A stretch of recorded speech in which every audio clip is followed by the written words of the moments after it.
Excuses, exceptions, we all love them, don't we? Anyway, how are you Lenten resolutions? Just a few days ago on Ash Wednesday, most of us received ashes on our foreheads. And with great enthusiasm and wonderful promises, we began this 40 days season of praying, fasting, and almsgiving. If you are one of those who made a Lenten resolution, ask yourself today, how are you doing? Still keeping strong, or maybe you broke your promise the day after Ash Wednesday? Perhaps you are slowly weakening and making some exceptions like, well, today is Sunday, someone told me that Sunday is not a part of the Lenten fasting, so today I can have that drink, but I won't drink during the week. Excuses, excuses, exceptions, that's how Satan gets into you. Or you made a promise that during this Lent you will stay away from social media and use the time for reading some good books. But you are really tempted to check what your friend posted, and so you say to yourself, it will just take a few seconds. I'll just quickly open the application, but that's it.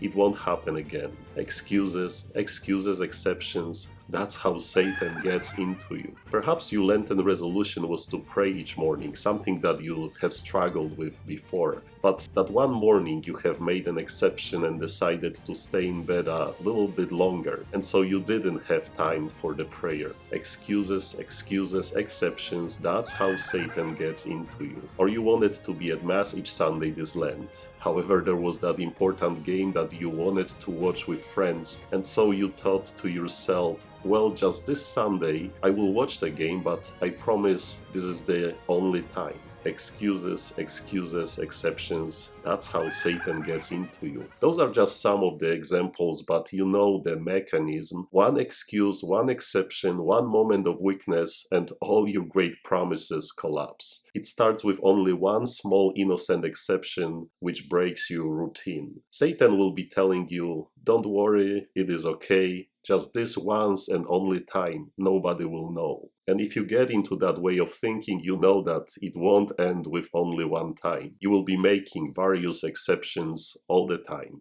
On this first Sunday of Lent, Jesus teaches us how to defeat Satan and his temptations. And Jesus is very specific. Be brief, be strong, be adamant. More than that, Jesus shows you not to fraternize with Satan too long, so you don't get into his games and his tactics. You must be brief, firm, and specific. If you can do that, he will leave you alone. And Satan always tries to persuade you, have a drink. Doesn't that steak look so tasty? How about a piece of candy? One does not live on bread alone, but on every word that comes from God. Very specific, very brief. Again, Satan might say, God doesn't exist. Has he ever answered your prayers?